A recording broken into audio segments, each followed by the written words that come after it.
Magandang araw po nga, ako po si Jovelyn Caloring from Section 1A33B Marinduque Cluster. Ang gagawin ko pong tula sa araw na ito ay ang tungkol sa isang babae na minsan ang umibig sa mayaman na hindi pinaglaban. Unang araw nga pala sa trabaho, dala ko'y malita, kumpiyansa at tibay ng loob na pinagpahala ng gutom, hindi para sa pagkain, kundi para maiahon ko ang aking pamilya na salat. Ako'y napadpad sa lugar ng Katagalugan kung saan wala akong mga kakilala at kaibigan. Kumpanyang busog-lusog ng palay, naglalakihang dryer at higanting gilingan. Doon kita unang nasilayan. Paglabas mo ng pintuan, bagong gising ka pa nun, nag-aayos ka sa salamin ng mesi mong buhok. Kulay gatas ang kaputian mo, habang ako naman, kupi ko ang kaitiman ko. Alam ko, una pa lang, hindi tayo bagay sa mundong ginagalawan ko. Sino bang babaeng hindi mapapalingon sa'yo? Timing naman, nagkatama ang ating paningin. Tumigil tuloy ang mundo ko at doon nagsimula na hindi na ako makapokus sa trabaho. Kasama ako sa lamisa ng pamilya mong may kaya. Hindi bilang isang taga-silbi, kundi isang bahagi ng inyong pamilya. Sa bawat hapunan na tayo ay magkasama, doon na pala nagsisimula ang pag-iibigan nating dalawa. Ikaw na lumaki sa layaw na may ginintuang halakhap, ngunit ang puso mo sa akin yumukot yumakap.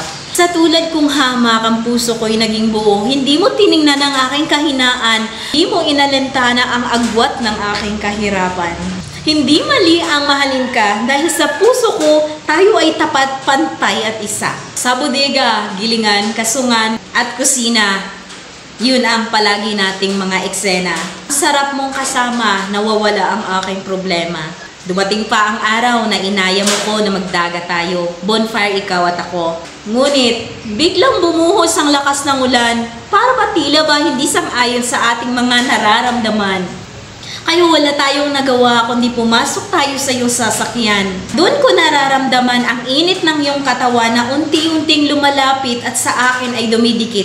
Ngunit pinigilan ko ang aking sarili, baka ako ay masaktan. Dahil alam ko, hindi ako pwedeng ipaglaban. Lumipas ang panahon, napakarami nating lihim na itinitago. Umiiwas tayo sa mga magulang mo at kapatid para hindi tayo mabisto. Ngunit hindi pala ganun kasaya ang pag-ibig. Meron ding bagyo na dumarating para ito yumanig. Isang araw habang sa kusina magkayakap tayong dalawa, nabutan tayo ng ate mo at tinanong kanya, "Totoy, mahal mo ba siya?" Nanginginig ka pa, sabi mo pa, "Ate, hindi po. Magkaibigan lang po kami." Base sa narinig ko ay nanlambot ako na parang guguho ang mundo ko. Pero ano nga ba ang magagawa ko? Sino nga ba ako para ipaglaban mo? Hiyang-hiya ako sa sarili ko.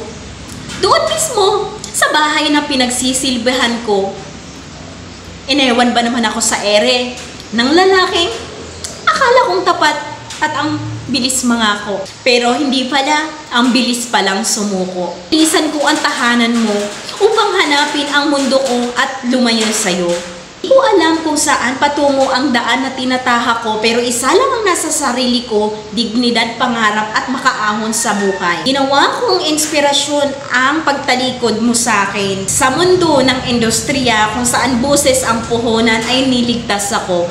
Doon nahanap ko ang mga taong nagmamahal sa akin ng buo. Tuwang-tuwa pa nga ni yung pamilya mo nung nabalitaan nila na tanggap ako sa trabaho. Hindi daw gaya sa'yo na nakakulong ka lang sa bahay, na hindi makawala sa sarili mo. Kaya ang masasabi ko lang sa'yo, maraming salamat sa pag-iwan mo. Dahil sa'yo, naging buo ako, naging matapang, naging independenteng babae. At ngayon, hindi lang ako isang babae na taga-inventory ng inyong palay, kundi isang babae may boses, may lakas at may halaga sa buhay. Ako ang babaeng minsang nilingon mo sa mese mong mundo. Ako ang babaeng sinulyapan mo sa gitna ng kahirapan at karangyaan. Nagmahal ka balang araw, ipaglaban mo. Walang silbi ang pagmamahal kung ito'y itinatago. Walang saysay ang pangako mo kung hindi mo kayang panindigan. Kaya ang tunay na lalaki hindi lang marunong magmahal, kundi marunong lumaban at ipaglaban ang taong mahal niya. Thank you.